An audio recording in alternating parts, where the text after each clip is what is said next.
नुकतंच मनोज जरांगे यांनी दसरा मेळाव्याची घोषणा केली। त्यांचा दसरा मेळावा नारायणगडाला होणार आहे। महाराष्ट्राच्या इतिहासात 3.5 मुहूर्तांपैकी एक असणाऱ्या दसऱ्याचा मुहूर्त राजकीय पक्ष काही सोडत नाहीत। शिवसेनेत फूट पडल्यानंतर शिवाजी पार्कवर दसरा मेळावा घेण्यासाठी उद्धव ठाकरे आणि एकनाथ शिंदे यांना मैदानावरून भिडलेलं आपण पाहिलं आहे। त्यात आता या नारायणगडाची भर पडणार आहे, कारण जरांगे पाटलांनी नारायणगडावर दसरा मेळावा घेणार असल्याचं जाहीर केलंय। महाराष्ट्रात संतपीठ, मठ, गड यांना काही कमी नाहीये, पण त्यांचं राजकीय स्वरूप मात्र धर्माला खड्ड्यात घालतं हे आत्तापर्यंत आपण पाहिलंच आहे।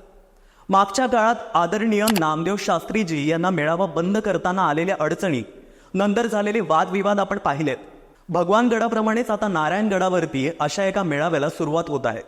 आता जाणून घेऊया की या गडाचे सर्वाधिकार हाती असलेले महंत नेमके कोण आहेत, ते महंत कसे झाले आणि त्यांनी या मेळाव्यासाठी परवानगी कशी दिली। तर नमस्कार, मी सर्वेश, तुम्ही बघताय सत्य पे सत्ता, म्हणजे थोडक्यात आणि महत्त्वाचं। श्री क्षेत्र संस्थान नारायणगड या संस्थानाची स्थापना श्री संत नारायण महाराज यांनी केली। हे तीर्थक्षेत्र बीडच्या वायव्य दिशेला साधारण बीडपासून 21 किलोमीटरच्या अंतरावरती आहे। या डोंगराचं वैशिष्ट्य असं आहे की हा डोंगर कुठल्याही बाजूने पाहिला तरी तो अर्धचंद्राकृती दिसतो। संपूर्ण संस्थानाचं बांधकाम हे 400 वर्ष जुनं आहे आणि ही हेमाडपंथी पद्धतीची दगडी रचना आहे। दरवाजाशिवाय इतरत्र कुठेही लाकूड वापरलेलं नाहीये, त्यामुळे ते एखाद्या किल्ल्यासारखं मजबूत आणि प्रेक्षणीय वाटतं। हे ठिकाण धाकटी पंढरी या नावाने सुद्धा महाराष्ट्रात प्रसिद्ध आहे। सध्या नारायणगडाचे महंत आहेत श्री शिवाजी महाराज। यांचा जन्म बीड जिल्ह्यातील गेवराई तालुक्यातल्या शेकटी या खेडेगावात श्री मनोहर रामराव शेंबडे आणि सागरबाई शेंबडे या दाम्पत्याच्या घरात 1954ला झाला। त्यांच्या घराण्यात पूर्वीपासून वैष्णव सांप्रदायिक वारसा आहे। घरात सर्व माळकरी, पांडुरंगाचे उपासक। श्री क्षेत्र नारायणगडाची वारी कोणतीही संकट आली तरी बंद पडू द्यायची नाही, असा त्यांच्या घरातील नियम होता। शिवाजी महाराज बालपणी मित्रांना जमवून फुटक्या डब्याचा पकवास बनवायचे आणि दगडांना टाळ समजून भजन करायचे। भजन संपल्यावर घरोघरी जाऊन ते धान्य मागायचे, त्यानंतर त्याचा प्रसाद तयार करून सर्वांना वाटायचे। त्यांच्या या खेळाचं गावकऱ्यांना खूप कौतुक वाटायचे।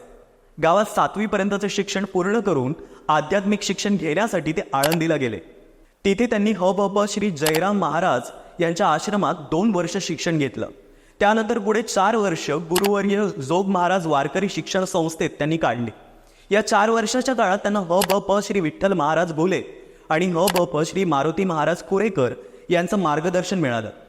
आळंदीवरून गावी परत आल्यावर वारकरी संप्रदायाचा प्रसार व्हावा आणि आपल्या हातून समाज प्रबोधनाचं कार्य घडावं या हेतूने त्यांनी गावोगावी कीर्तन आणि प्रवचन करायला सुरुवात केली।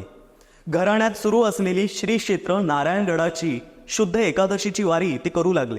गडाची वारी सुरू केल्यानंतर महंत हब गुरुवर्य महादेव महाराज यांच्याशी त्यांची ओळख झाली।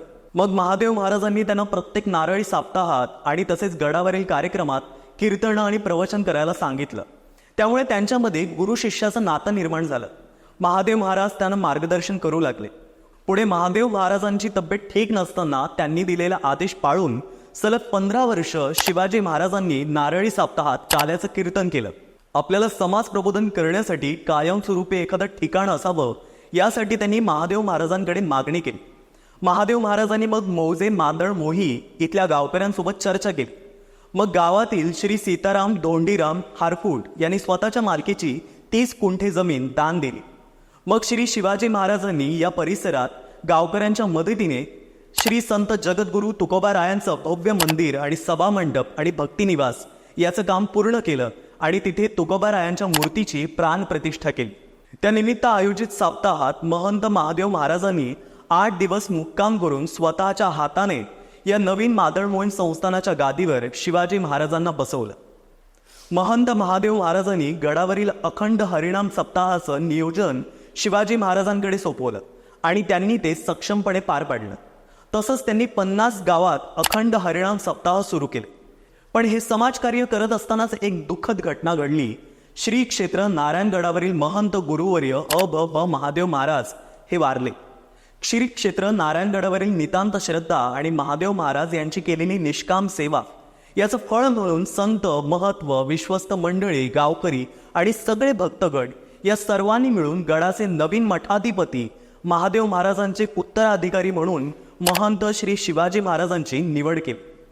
नारायणगडाच्या अधिकृत ठिकाणावरून मिळालेली ही माहिती मी तुम्हाला दिली आहे. पण आता मूळ मुद्द्यावर येऊ. तो म्हणजे येत्या दसऱ्याला इथे होणाऱ्या दसरा मेळाव्याला जर भविष्यात मोठं राजकीय स्वरूप मिळालं तर त्याचा त्रास महंतांना किंवा गडावरच्या भक्तांना होईल का?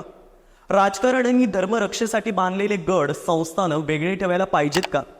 तुम्हाला काय वाटतं आम्हाला कमेंट करून नक्की कळवा.